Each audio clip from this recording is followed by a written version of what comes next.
the hip-hop group started in South Korea in 2013, eventually becoming the quintessential worldwide K-pop boy group phenomenon we know today around 2017. Right now, it's not an exaggeration to say that they're on top of the world, and as far as pop groups go today, they're unmatched. Nice to meet you, Guy.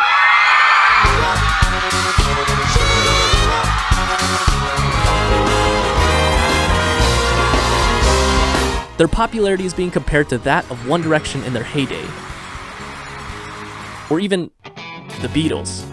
They're the first Korean act to reach #1 on the Billboard charts, and they just became the first group since the Beatles to earn 3 #1 albums in less than a year. Just like every boy band before them, they have their own massive fan base. Their fans, known as ARMY, are some of the most passionate fans that you can find in the whole world.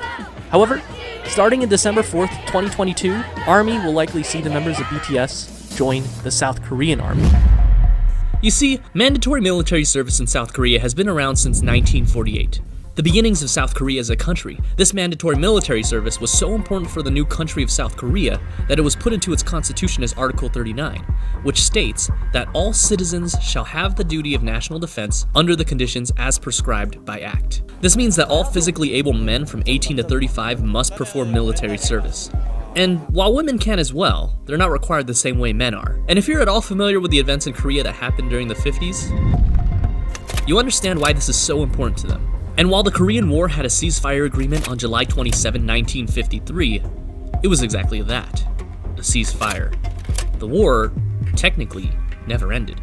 Because of South Korea's unique relationship with their neighbors to the north, an active military has been deemed necessary, always ready in case of a surprise attack. Something that, as a possibility, has never left the minds of South Koreans. So, now that we have that out of the way, what exactly will be happening on December 4th, 2022? On August 1st, 2018, the South Korean government made a shocking announcement. The required age that all able-bodied males must enlist was dropped from 30 to 28. This meant that when the oldest member of BTS, Jin, turned 28 on December 4th, 2020, he would have been required to enlist according to South Korean law. We all thought Jin would be leaving us by the end of 2020, but just when it seemed like all hope was lost, Jin got an early birthday present. Only 3 days before Jin's birthday, on December 1st of 2020, the South Korean government made a surprise announcement that allows select K-pop stars to postpone enlistment until they turn 30 rather than 28, effectively changing the big day of Jin's departure from December 4th of 2020 to December 4th of 2022. People are already calling it the BTS law. Perhaps the government of South Korea found the kindness in their hearts to listen to the voice of the people, or perhaps it's because BTS rakes in almost $5 billion annually for the entire country. So you better believe that the group, and by extension, ARMY, probably had some hand in this. And while this is definitely exciting news, just remember that this is not an exemption, but a deferment. Well, the first problem is that even before enlisting, there's an issue that prevents candidates aged 25 to 27 to only a total of 5 trips in the course of 2 years, and each trip is limited to a maximum of 6 months. Thankfully, another announcement by the South Korean government was made in September of 2018, reducing the length of required military service for conscripted soldiers who enlist in 2020 and after. The Army and Marines are reduced from 21 months to 18 months. The Navy is reduced from 23 months to 20 months, and the Air Force is reduced from 24 months to 22 months. So really, 2022 is not a bad time for our boys to join the military. If this is news to you, this whole process may seem a bit archaic. The only countries with mandatory military service longer than South Korea are Singapore at 2 years, Israel at 2 years and 8 months, and finally, North Korea at 10 years.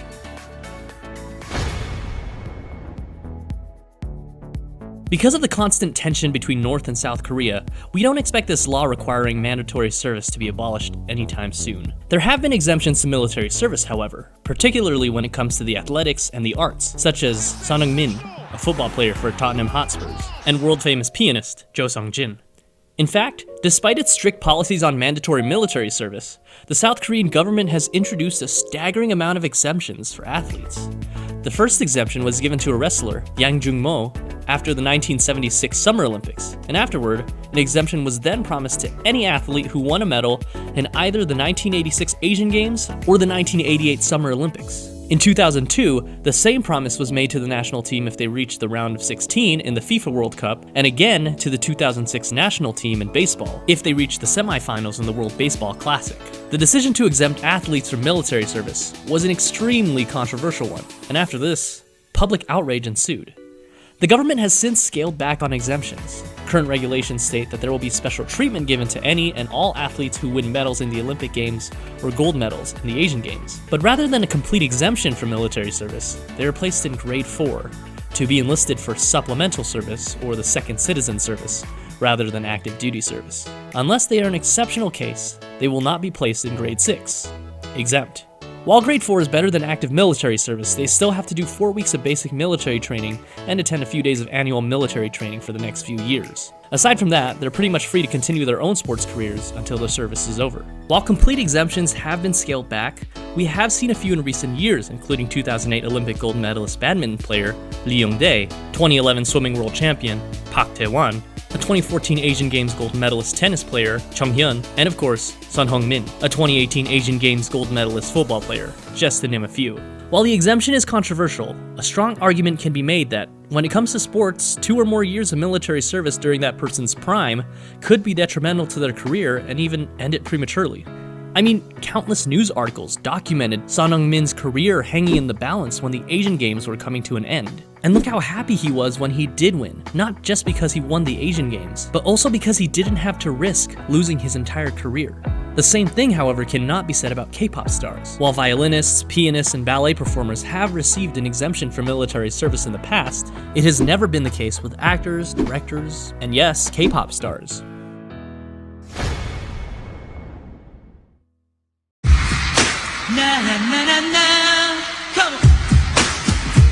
Popular in the late 90s and early 2000s, Yoo Sung-jun, also commonly known as Steve Yoo, is one such K-pop star who wasn't exempt from the draft and decided he didn't want to serve in the military. Starting his career in 1997, Yoo was the face of the K-pop industry, before there really was much of an industry. He won countless music awards and consistently topped the Korean charts. But in 2002, right before he was supposed to enlist for mandatory service, he emigrated to the United States and became a naturalized American citizen. Little did he know that this decision would completely end his music career in Korea. The government considered this an act of treason, deported him, and banned him from ever entering Korea again. Immediately after, Yoo applied for a Korean visa at the Los Angeles South Korean consulate, which was promptly denied. In 2015, he appealed to the Korean court to reverse the decision to deny his visa, appearing on video, pleading on his hands and knees, saying that he'll do whatever it takes to be accepted back into Korea, but he was denied once again. He tried to appeal it a final time in 2017, but after a court hearing, he was denied once more, and he is no longer allowed to appeal his entry ban.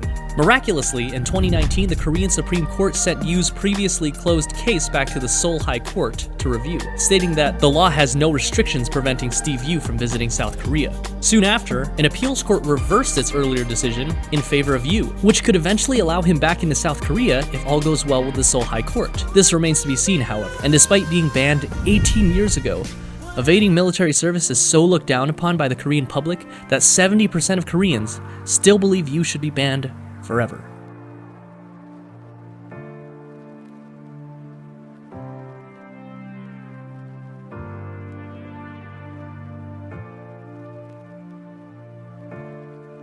Perhaps the most high-profile Korean celebrities to have served in the military so far have been G-Dragon and the rest of Big Bang. They played it smart, and nearly all of them chose to enlist in 2018, with the exception of T.O.P., who enlisted in 2017. This resulted in the band returning nearly all at the same time in 2019, only a few months apart from each other. So what can be done in BTS's case? Here are 5 possible options that I've listed from option A to option E.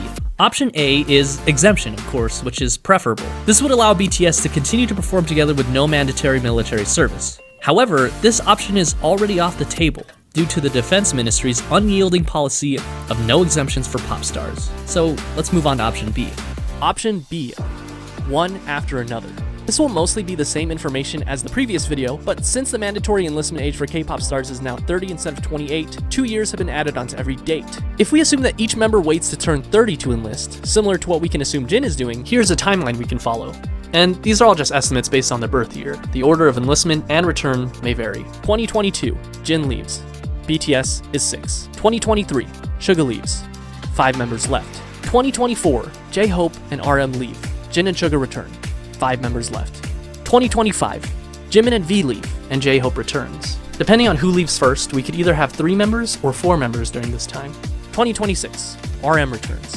5 members. 2027, Jimin and V return. Jungkook leaves. 6 members. 2029, Jungkook returns, and BTS is 7. There are several strange things that will happen to the group if they choose to enlist one after another.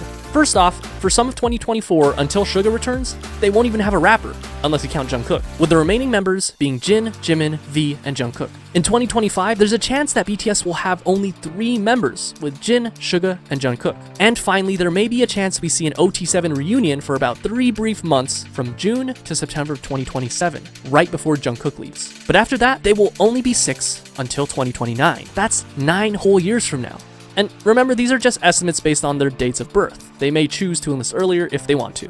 Option C is what I'll call the Big Bang maneuver. They all enlist together at nearly the same time. This will require the entire group going on a 2-year hiatus and returning again all at the same time. It was possible for Big Bang considering that all 4 members were born within 3 years of each other, but with BTS having 7 members that have an age range of 6 years, it just seems like a lot to ask considering that the youngest member Jungkook will only be 25 by the time Jin needs to enlist. And while it's possible, consider that Jungkook will continue to be a talented artist even if the rest of BTS is not present. He would be missing out on the freedom to experiment, see great potential personal growth, and pursue solo projects during this time.